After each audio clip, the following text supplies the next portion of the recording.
I have got some wonderful memories of you, Carol. I think one of the first memories that I have, well, that's not the first, but I remember when you and Biz had the coolest truck ever. You had your name written on the side of your door. I'm telling you, when you were a kid, seeing that, man, that was so cool. And then also, I remember coming up to your house when I was a little girl.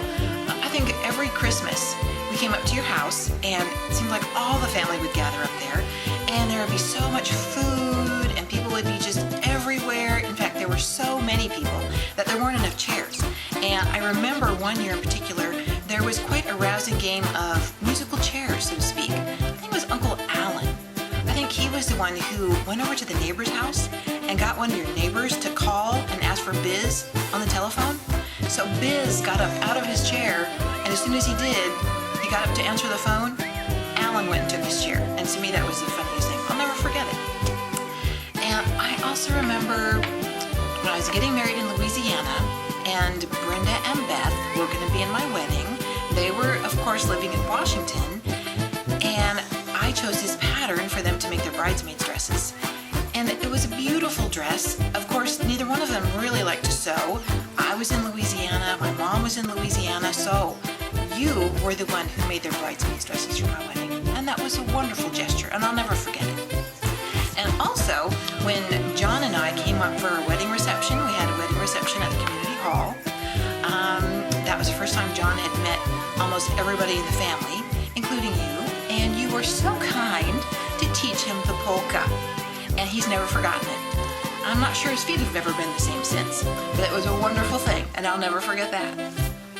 And also I remember you and I were commiserating, we were crying on each other's shoulders because you were having to study to take the Certified Dietary Manager's exam, and I was studying to take the registration exam to become an RD, and we both were just crying on each other's shoulders because of all the things that we had to learn, and we thought it was ridiculous. So anyway, just a few of the things that I remember about my wonderful Aunt Carol. And I always remember that you have a smile on your face. It seems like even when you were not happy about something, by the time you got to the end of your sentence, you always had a smile. And that is a beautiful thing. I love you. Wish I could be there.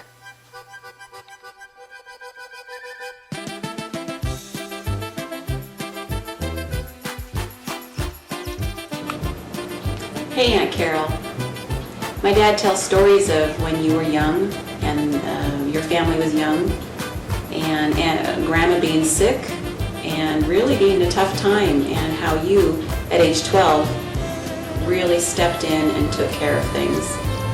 Took care of the little ones, took care of the house, the cooking and the cleaning. And to me, that's amazing, because I think of Bernadette, who's 12 right now, and I think she's just a kid, and that's exactly what you were.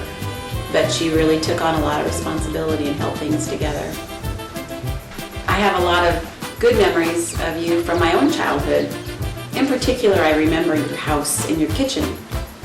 Your big sink in your kitchen and the high cabinets. It seemed like there was always something good happening in your kitchen. Something good cooking. I vividly remember once when that big sink was chock full of smelt and how we ate them and they were so good. That's a great memory.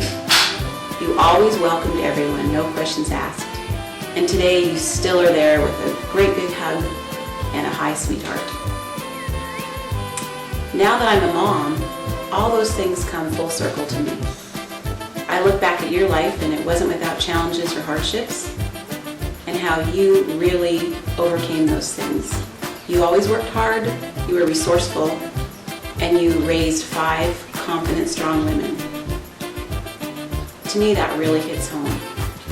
Aunt Carol, you are a wonderful you, and I am very happy and thankful to be able to call you Aunt Carol.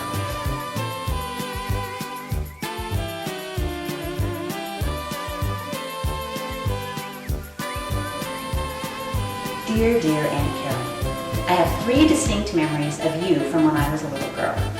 I remember the entire Schultz family coming to your house every Christmas. I remember a camping trip that involved cooking crab, and another camping trip that involved motorcycles. Knowing what I know now as an adult and as a parent, I can safely say that you are an extremely tolerant woman with nerves of steel. Having guests over alone is a lot to manage, but add Christmas Day and 5 children of your own, wow.